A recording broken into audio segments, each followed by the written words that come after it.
오늘 하나님 주시는 말씀은 시편 40편 1절부터 3절까지 말씀입니다.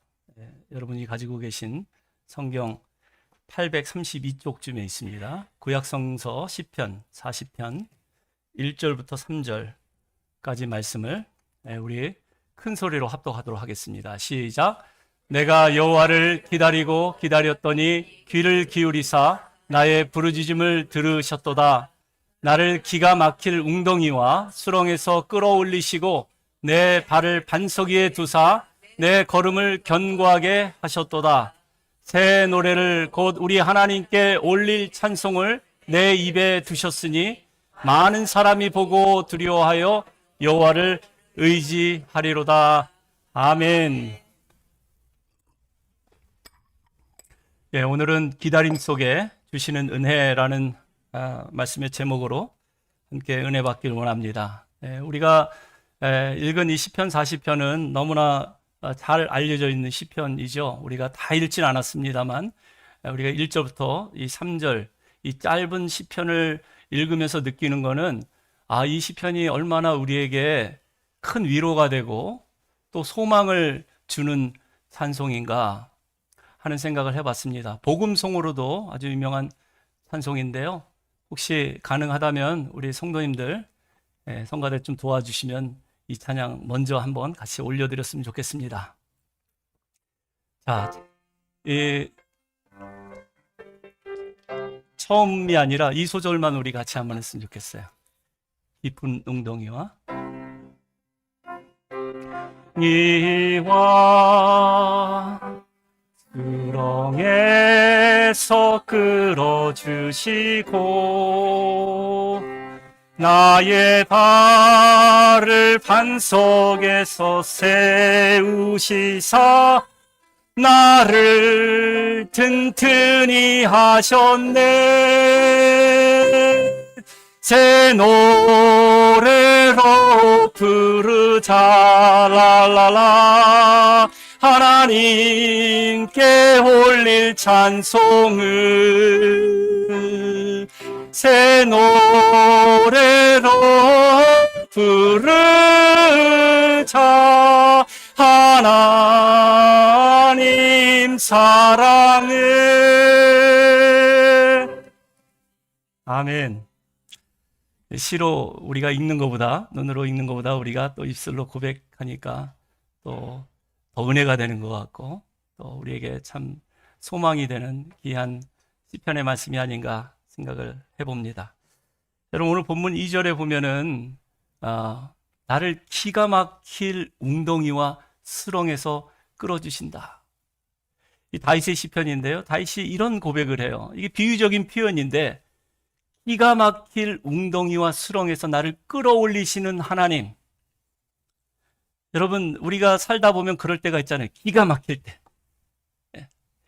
기가 막혀서 여러분, 기가 몸에서 이게 통하지 않으면 어떻게 됩니까? 숨이 막히잖아요.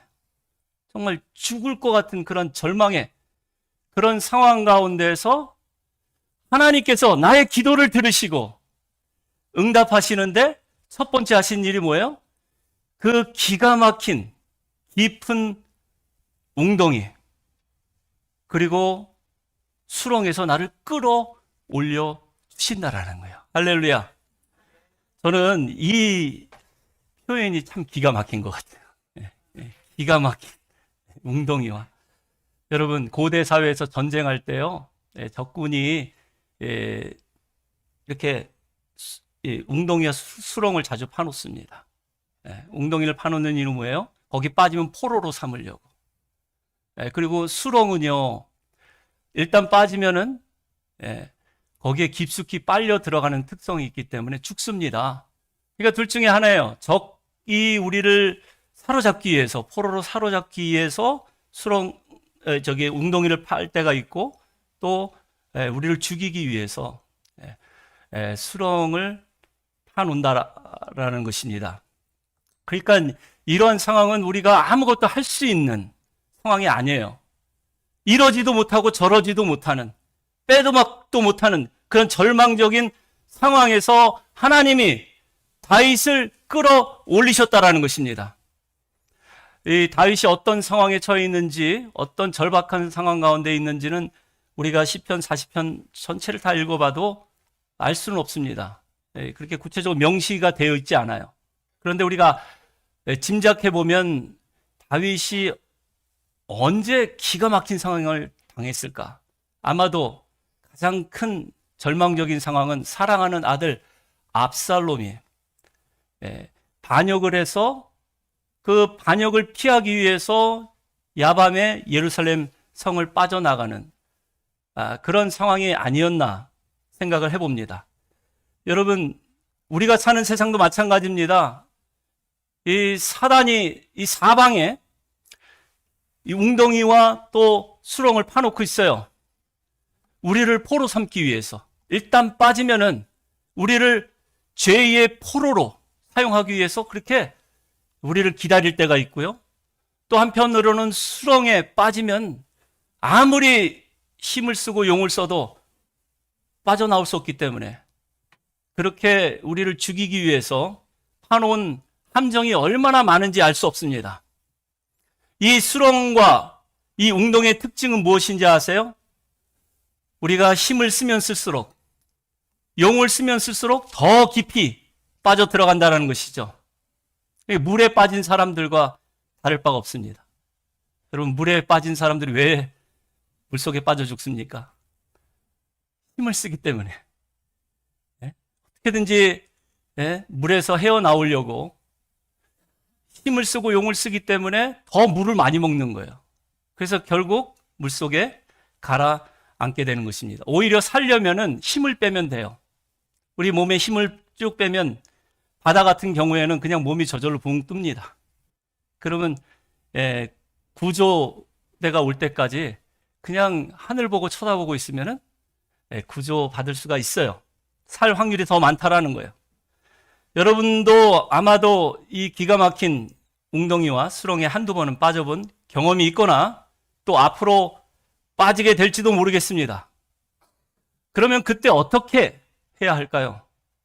우리가 오늘 본문의 이 짧은 1절과 2절, 3절 말씀을 통해서 다윗은 그러면 어떻게 그런 상황에서 믿음으로 반응했는지, 어떻게 하나님의 끌어올리심을 경험했는지 살펴보기를 원합니다.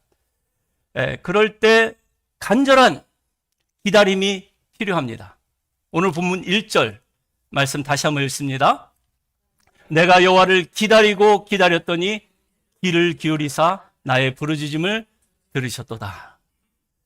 자, 보세요. 다윗이 그냥 한 번 기다린 게 아니라 기다리고 기다렸더니, 간절한 기다림이에요.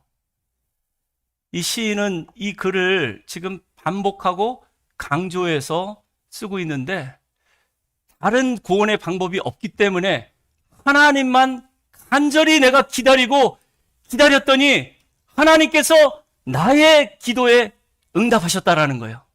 하나님께서 내 기도에 귀를 기울이시고 나를 이 부르짖음에 응답하셨다. 그래서 여러분, 기다리는 거 우리가 해봤지만 참 어렵고 힘든 과정 아니겠습니까? 기다린다는 것 자체가 고통인 것 같습니다. 그래서 영어로 오래 참음을 얘기할 때, 오랜 기다림을 얘기할 때 long suffering이라고 얘기하잖아요. 오랜 고통, 기다림은 오랜 고통이에요. 우리는 마음이 늘 조급합니다. 그래서 우리가 살아봐서 잘 아시겠지만 그렇게 조급한 마음을 가진다고 해서 일이 되는 법은 없습니다. 오히려 우리가 조급할 때 일을 그르치는 때가 더 많아요. 반면에 우리가 참고 오래 기다리면 그 기다림이 기대 이상의 좋은 결과를 우리에게 가져다 주는 때가 있습니다. 여러분, 어떤 때는 사람들이 급한 마음에 순식간에 만든 걸 좋아합니다. 한국인이라면 누구나 좋아하는 라면. 라면을 우리가 1년에 한국인이 소비하는 양이 얼마나 되는지 혹시 아십니까? 39억 5천 개래요. 39억 5천 개를 한국인이 소비하는데 그거를 환산해 보면 여러분 한 분 한 분이 1년에 77봉지를 드시고요. 그리고 일주일에 1.7봉지를 드십니다. 동의하십니까? 여러분들 다 집집마다 비상식량으로 라면은 다 한 박스씩 가지고 계실 텐데 라면을 요리하기가 얼마나 쉽습니까? 10분이면 우리 배를 든든하게 해줄 수 있어요. 그런데 우리의 몸에는 건강하지 않습니다. 한국인은 뭐니 뭐니 해도 밥심이 최고다. 이 밥심으로 산다. 그런 얘기를 하는데 여러분 밥 한 끼 맛있게 지어 먹으려면 얼마나 또 시간이 많이 걸립니까? 쌀을 씻고 또 전자밥통에 올려놓고 뜸 들일 때까지 기다리는 그 시간만 해도 1시간이 좋게 넘어요. 그런데 그렇게 기다렸다가 먹는 그 밥이 몸에는 좋다라는 거예요. 그래서 여러분, 우리 인생의 실패는 대부분 기다리지 못하는 데서 오는 경우가 많아요. 가장 힘든 게 기다림이기 때문에 그렇습니다. 여러분, 하나님을 기다리지 못한다는 그 이야기는 뭐냐면 하나님에 대한 믿음, 신뢰, 하나님에 대한 불신이 있기 때문에 그래요. 하나님을 믿지 못하니까 기도를 하면서도 기다리지 못한다라는 거예요. 기도를 하면서도 쉽게 마음이 바뀝니다. 변심을 하게 되는 것이죠. 하나님께 기도하면서도 다른 방법을 찾거나 혹은 믿고 의지할 만한 다른 사람을 찾아가는 경우가 있습니다. 그러니까 하나님께서 여러분 각자에게 혹은 우리 교회에게 예비하신 그 아름다운 계획이 꼬이게 되는 거예요. 하나님께서는 분명 우리에게 가장 귀하고 아름다운 미래의 영광된 순간을 예비해 두셨는데 우리가 기도하면서 기다리지 못하니까 조급한 마음에 그 하나님의 영광된 모습을 보지 못하고 현실에 낙심하고 또 절망하면서 그것 때문에 더 깊은 웅덩이와 수렁에 빠지게 된다라는 것입니다. 하나님은 저와 여러분들을 위해서 아름다운 순간을 예비하고 기다리고 계십니다. 그래서 오늘 본문의 다윗은 고백하는 거예요. 내가 여호와를 기다리고 기다렸더니 귀를 기울이사 나의 부르짖음을 들으셨도다. 여러분, 기도 응답은 누구의 것입니까? 기다리는 사람의 몫이에요. 그것도 간절히 기다리는, 간절히 여호와 하나님을 기다리고 기다리는 사람에게 주시는 하나님의 축복입니다. 그런데 여러분, 우리가 세상에서는 기다리는 사람은 바보 멍청이 취급을 받지 않습니까? 세상은 상황 판단이 빠르고 위기 대처 능력이 뛰어난 사람 혹은 문제 해결 능력이 뛰어난 사람을 선호합니다. 문제가 생겼을 때 두 팔 딱 걷어붙이고 아주 신속하게 그 일을 잘 처리하는 사람. 이 세상에 여러 가지 처세술을 동원해서라도 그 문제 해결의 능력이 있는 그런 사람이 인정받고 대우받는 그런 세상을 우리가 살고 있습니다. 그러나 하나님은 어떨까요? 우리 하나님은 어떤 사람을 인정하시고 어떤 사람을 칭찬하실까요? 팔을 걷어붙이는 사람이 아니라 팔을 모으는 사람, 기도하는 사람이에요. 기도하는 사람에게 하나님은 이 세상에 감당할 수 없는 문제 해결 능력을 주십니다. 상황 판단 능력을 주세요. 그래서 이 세상 누구도 당해내지 못한 하나님의 처세술로 승리하는 삶을 살게 하심을 믿으시기 바랍니다. 여러분, 우리가 기도합니다. 왜 기도합니까? 하나님께 희망을 걸기 때문에 기도하는 거예요. 세상 보면 낙심되고 또 내가 지금 안고 있는 문제 생각하면 절망이 찾아오지만 하나님 보면, 하나님과 시선을 마주 대하면 그러면 희망이 생기는 거예요. 하나님께서 나를 이 기가 막힌 수렁과 웅덩이에서 나를 끌어올리실 거다. 그 확실한 믿음이 기도 가운데 하나님이 주시는 선물이라는 거예요. 여러분, 응답뿐만 아니라, 기도 응답뿐만 아니라 하나님께서 기도하는 가운데 얼마나 많은 은혜를 베푸시는지 몰라요. 현실 보고 절망한 사람, 그런 사람에게는 기도 중에 영광된 미래의 모습을 보여주십니다. 병든 사람은 치유되고 회복된 그런 은혜를 베풀어 주시고요. 인생의 먹구름이 쫙 낀 사람은요, 기도하는 가운데 인생에 뭉게구름이 떠 있는 것을 보게 해주세요. 그래서 여러분 시편 150편 전체를 우리가 다 살펴보면요, 다 절망 가운데, 정말 다윗의 표현대로면 기가 막힐 웅덩이와 수렁 가운데 빠져 있을 때 쓴 시가 시편 전체의 반 가까이 됩니다. 절반 가까이가 비탄시와 탄식시. 그렇게 절망 가운데 하나님 어디 계십니까? 하나님 왜 나에게 이러십니까? 왜 나에게 등을 돌리십니까? 내가 무엇을 잘못했는데 하나님 나에게 이런 고통을 허락하십니까? 하나님 도대체 계십니까? 왜 당신의 얼굴빛을 가리십니까? 그렇게 탄식하면서 기도했는데, 여러분 시편 전체의 그 내용을 쭉 보시기 바랍니다. 항상 찬송으로 끝나요. 감사로 끝납니다. 승리의 선포로 끝납니다. 특별히 시편 42편 1절에 보면 시인이 자신의 그 절박한 심정을 사슴의 비유를 해놓고 있어요. 같이 한번 읽어볼까요? 사슴이 시냇물을 찾기에 갈급함 같이 내 영혼이 주를 찾기에 갈급하니이다. 여러분, 맹수에게 쫓기는 사슴 한번 생각해 보시기 바랍니다. 얼마나 두렵겠어요.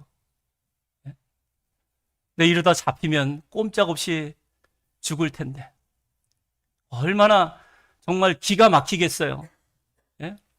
그래서 지금 몸이 움직이질 않아요. 두려움이 엄습해서. 그런 상황 가운데 사슴이 구하는 게 있어요. 뭡니까? 시냇물.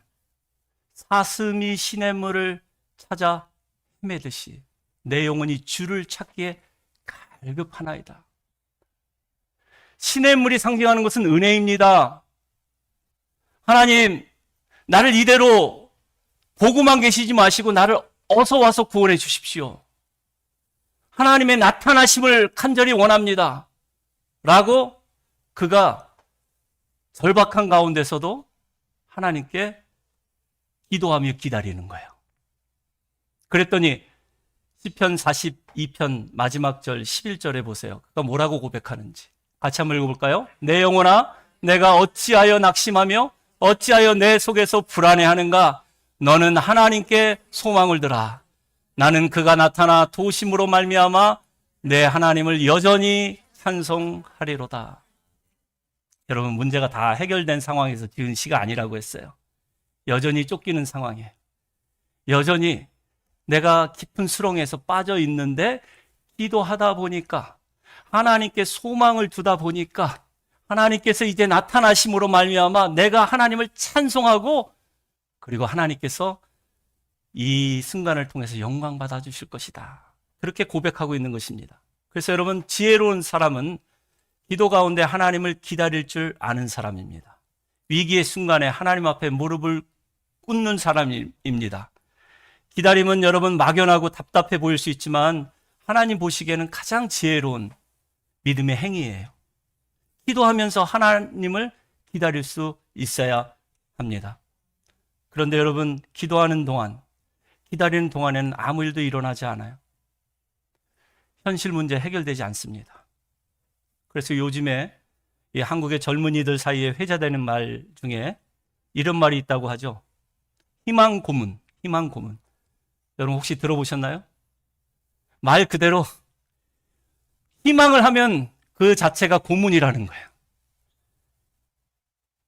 여러분, 한국에 있는 젊은이들이 대학을 졸업하고 이제 직장 취업을 하고 결혼을 하고 자기가 원하는 대로 행복하게 떳떳하게 살아야 되는데 그 삶 자체가 불가능하기 때문에 무언가를 희망한다는 것 자체가 고문이라고 그들을 이야기해요. 그러면서 그 살기 좋은 한국을 뭐라고 얘기합니까? 헬조선. 헬조선을 탈러시 해야 한다.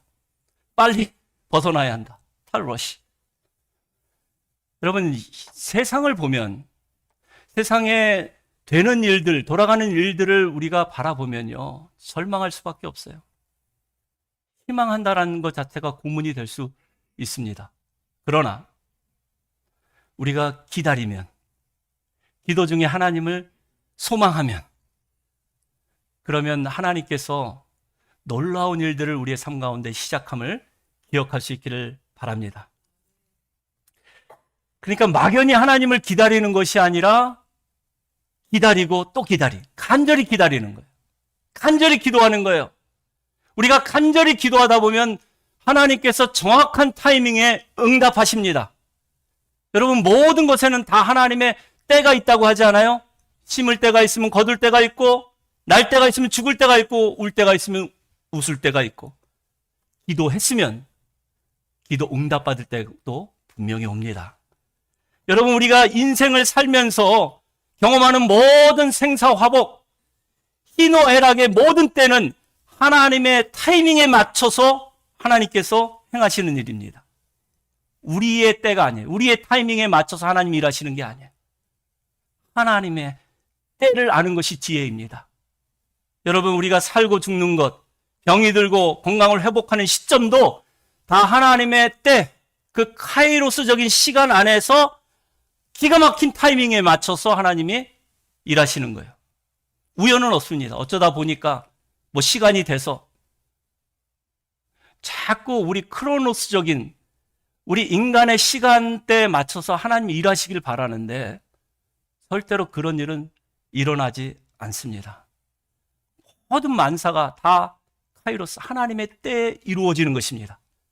여러분, 시름시름 앓다가도 그렇게 세상을 떠나는 사람, 우리 보기엔 참 비참하고 불쌍하게 보이지만 그때도 하나님 아름답게 하셨다 그랬어요. 시름시름 앓다가 병석에서 벌떡 일어나서 건강을 회복해서 10년, 15년 더 건강하게 사는 것도 하나님 보시기에 아름답게 하셨다 그랬어요. 여러분, 우리가 사나 죽으나 우리는 하나님의 것이라고 했어요. 그러니까 우리가 살면서 혹은 죽음을 경험하면서도 겪는 모든 인생의 순간순간을 하나님이 아름답게 하셨기 때문에 그 때를 아름답게 살아야 할 책임과 의무가 저와 여러분 가운데 있다라는 거예요. 그래서 살든지 죽든지 할렐루야를 외칠 수 있기를 바랍니다. 할렐루야. 뭐예요? 주님, 찬양 받아옵소서. 여러분, 병석에 눕든지 병고침을 받든지 할렐루야 할 수 있기를 축원하여 드립니다. 여러분, 가게의 매상이 오르든지 매상이 떨어든지 할렐루야. 하나님의 때 반드시 하나님께서 응답하실 줄로 믿습니다. 이 고백이 욥의 고백 아니에요? 주시는 자도 여호와시요 취하시는 분도 여호와시니 여호와의 이름이 찬송을 받을지어다. 믿음의 사람은 하나님께 희망을 두는 거예요. 하나님의 선하심을 믿는 거예요. 그래서 기도하는 것입니다. 현실의 문제 때문에 하나님이 보고 계시는 영광된 미래를 보지 못할 때가 많습니다. 눈앞에 문제라는 장벽이 딱 버티고 있기 때문에 그래요. 이 현실의 고통이라는 장벽이 딱 버티고 있기 때문에 영광된 미래, 그 고난의 너머에 있는, 그 문제의 너머에 있는 그 영광된 미래의 모습을 보지 못하고 낙심하고 절망할 때가 있다라는 거예요. 그때 어떻게 합니까? 우리의 시선을, 모든 시선을 주님께 하나님께 고정하는 거예요. 여러분, 기가 막힌 웅덩이와 수렁에 빠져 있을 때 요셉은 사방이 막혀 있는 상태에서 절망감에 있었지만 그는 즉시로 시선을 하나님께 맞췄어요. 그리고 애굽의 노예로 팔려가고 그것도 모자라서 억울하게 감옥의 죄수로 갇혔지만 그는 여전히 사방은 꽉 막혔지만 하나님을 바라볼 때 그는 그의 꿈대로 하나님이 존귀히 여기는, 하나님이 높이 쓰시는 그런 하나님의 사람으로 쓰임받았음을 기억할 수 있기를 바랍니다. 그러니까 현실의 그 장벽에 가려서 낙심하고 절망하는 것이 아니라 영광된 미래를 바라보기 위해서 하나님께 시선을 맞추는 거예요. 기도하면서. 그러면 하나님께서 보여주십니다. 그 영광된 미래의 모습을 보고 그 길로 달려가게 하실 줄로 믿습니다. 해리 포터 시리즈로 아주 유명한 영국의 작가이죠. 해리 포터를 안 읽은 아이들은 없을 정도로 전 세계적으로 가장 많이 팔린 그런 베스트셀러 작가입니다. 그런데 이 해리 포터를 출판하기 위해서 그녀가 얼마나 여러 군데 출판사 문을 두들겼는지 모른대요. 12개 출판사로부터 거절을 당했다고 합니다. 그러니까 만약에 이 조앤 롤링이 너무나 낙심이 돼서 절망감에 그 원고를 그냥 다 찢어버리고 물에 던져 소각해버렸다면 어떻게 됐을까요? 여러분, 우리 자녀들의 동심의 세계에 날개를 달아줄 그녀가 글쓰기를 중단했다면 우리 자녀들에게 아무런 꿈도 희망도 없었을 것입니다. 뿌리를 쓴 알렉스 헤일리도 방송국으로부터 8년 동안 100번이 넘는 불합격 통지서를 받았지만 그는 끊임없이 포기하지 않고 기다렸어요. 그리고 마침내 이 뿌리라는 대하 드라마가 방영되기 시작하면서 이 흑인에 대한 인권 다시 생각하게 됐고, 그리고 이 드라마가 방영되지 않았다면 지금보다 인종차별 문제는 더욱더 심각해졌을 것입니다. 기다림에 은혜가 있는 거예요. 기다림에 능력이 있는 것입니다. 토크쇼의 여왕이라는 오프라 윈프리, 여러분, 그녀는 가난한 이 흑인 가정에서 미혼모의 딸로 태어났어요. 그래서 어릴 때부터 얼마나 많은 그런 성적인 학대를 당했는지, 불과 9살의 나이에 사촌 오빠로부터 성폭행을 당했대요. 그리고 또 주변에 있는 많은 사람들로부터 성적으로 그렇게 학대를 당하면서 어린 시절 참 불우하게 살았어요. 그런데 그녀가 지금 전 세계에 가난하고 소외된 사람들, 특별히 불쌍한 사람들에게 얼마나 많은 기부를 하고 있는지 모릅니다. 토크쇼를 진행하면서도 정말 그런 불쌍한 사연들을 들으면 즉석에서 막 500만 불, 수백만 불을 도네이션을 한다고 해요.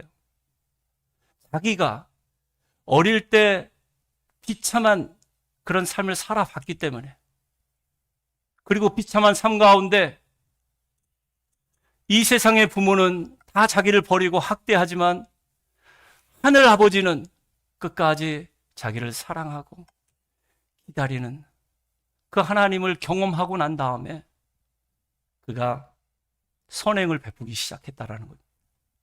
여러분, 그렇습니다. 이렇게 기도 응답에 그치지 않고 하나님께서는 다시는 흔들리지 않도록, 요동치는 삶을 살지 않도록 우리를 반석 위에 세워주십니다. 반석 위에 세워주셔서 우리 입술로 하여금 그분을 찬송하게 하고, 또 믿지 않는 수많은 사람들에게 우리가 믿는 하나님이 정말 살아계신 하나님, 좋으신 하나님을 증거하게 하시며 그들도 그 하나님을 믿고 의지하게 만드시는 하나님. 여러분, 그래서 우리가 기다리고 기다렸더니, 우리가 간절히 기도하면서 기다리면요, 하나님께서 우리의 당면한 문제뿐만 아니라 이렇게 점진적으로 우리의 더 많은 은혜를 베풀어 주시고 더 많은 축복으로 갚아주신다라는 그러한 이야기입니다. 그래서 여러분, 기다림에는 훈련이 필요해요. 다윗은 이 기다림에 훈련이 되어 있는 사람입니다. 그는 어릴 때 13살 나이에 이스라엘의 차기 왕으로 기름 부음을 받았어요. 그러나 그로부터 그는 쫓겨다니기 시작합니다. 사울의 칼을 피해서 광야를 전전하기 시작해요. 그런 다윗이 하나님을 계속해서 기다리고 기다렸어요. 그리고 이른바 그의 나이 30살이 되었을 때 통일 이스라엘의 2대 왕으로 등극하게 되고 하나님이 기뻐하시는 나라, 정말 메시아가 다스리는 그 나라의 예표처럼 다윗을 하나님께서 사용하시지 않습니까? 다윗이 한 일이 뭐가 있습니까? 기다리는 일밖에 없어요. 다윗은 그저 하나님을 기다리고 기다렸더니 하나님의 때 정확한 타이밍에 맞춰서 하나님께서 다윗의 머리를 드시고 그를 왕으로 세워주셨음을 기억할 수 있기를 바랍니다. 여러분, 우리가 할 수 있는 일은 하나님을 기다리는 것밖에 없습니다. 아브라함은 10년을 기다리다 더 이상 기다리지 못하고 어떻게 합니까? 하가를 통해서 이스마엘을 얻잖아요. 기다림에 실패한 사람입니다. 그러니까 우리가 기다릴 줄 알면 약속의 아들, 축복의 아들 이삭을 얻는 것이고, 기다리는데 실패하면 육체의 아들, 저주의 아들 이스마엘을 낳는 거예요. 그래서 여러분, 우리가 항상 기억해야 할 것은 내가 한 번 기다리고 마는 것이 아니라 간절히 기다리는, 계속 기다리는 거예요. 언제까지? 응답 받을 때까지. 여호와께서, 하나님께서 나를 끌어올리실 때까지, 그때까지 기다리고 기도하는 것입니다. 오늘 2절, 3절에 보면 간절히 기다린 다윗에게 하나님께서 응답하십니다. 아까 말씀드린 것처럼 이례적인 축복으로 응답하신 것이 아니라 점진적인 축복으로 응답하셨어요. 기다렸더니 하나님께서 그를 기가 막힌 웅덩이와 수렁에서 끌어올려 주셨습니다. 기다렸더니 반석 위에 그를 세워주셨어요. 기다렸더니 그 입술에 찬송이 있게 하셨습니다. 그리고 기다렸더니 많은 사람들이 두려워하며 하나님을 의지하게 되었다. 여러분, 이게 우연입니까? 어쩌다가 보니까 이렇게 된 거 절대 아니죠. 하나님을 사랑하는 자, 하나님께 소망을 두는 자, 그리고 하나님의 말씀을 믿는 자, 그 사람에게 주시는 은혜임을 기억할 수 있기를 바랍니다. 대강절 둘째 주일입니다. 우리는 대강절 기간에 이 땅에 구원자로 오신 아기 예수를 기다립니다. 기다림은 훈련이란 의미에서 우리는 이 대강절 기간에 깨어지고 부서지는 그런 시간입니다. 하나님은 우리 인생의 주권자 아니에요? 성경은 그를 토기장이라고 비유하고 있어요. 또 우리는 그 손에 붙잡힌 진흙입니다. 진흙은 빚어지고 깨어지는 과정 속에서 하나님께서 만드시는 거예요. 그런 고통의 과정, 연단의 과정을 통과하는 사람이 어느 날 하나님의 때에 가치를 바라게 되는 것입니다. 영광된 날이 오게 되는 것입니다. 그러므로 여러분, 하나님이 여러분들을 깨트리시고 부서뜨릴 때, 여러분들을 농로에 올려놓고 돌리실 때, 뜨거운 불가마에 던지실 때 조급한 마음을 버리시기 바랍니다. 하나님, 왜 나에게 이러십니까? 내가 무슨 잘못을 해서 하나님 나를 이대로 내버려 두십니까? 그렇게 탄식을 하고 원망을 해도요, 기도하세요. 기도하는 가운데 그 장탄식이 뜨거운 감사로 변하게 될 줄로 믿습니다. 여러분의 그 죄가 화관으로 변하게 될 줄로 믿습니다. 여러분의 슬픔이 기쁨으로 승화될 줄로 믿습니다. 그런 고통의 과정, 연단의 과정, 기다림의 그 훈련의 과정을 통해서 하나님께서 여러분들을 동기 있게, 가치 있게 사용하시는 거예요. 기다림은 믿음의 진정성을 확인하는 시간입니다. 기다리면서 우리의 믿음이 흔들릴 수 있어요. 우리 믿음이 약해질 수 있습니다. 초조해지고 조바심이 생기고 불확실한 미래 때문에 염려와 두려움이 생길 수 있어요. 그리고 무엇보다도 기다림이 길어지면 길어질수록 항상 사단이 속삭이는 말이 있어요. 기다려봐야 소용없어. 넌 여기까지야. 끝났어. 기도해봤자 소용없어. 그때 우리의 믿음의 진정성을 보일 수 있어야 돼요. 정말 내가 하나님을 기다리고 있는지, 내가 하나님 한 분께만 소망을 두고 있는지, 그때 내가 무릎을 꿇을 수 있다면, 그리고 무릎 꿇고 기다릴 수 있다면 하나님께서 하나님의 때에 반드시 다윗을 끌어올린 것처럼 여러분도 끌어올리게 하실 줄로 믿습니다. 그리고 여러분 기억할 수 있기를 바랍니다. 기다림의 끝에는 항상 축복의 열매가 있어요. 다윗은 사망의 음침한 골짜기를 거닐지라도 해를 두렵지 않다. 왜요?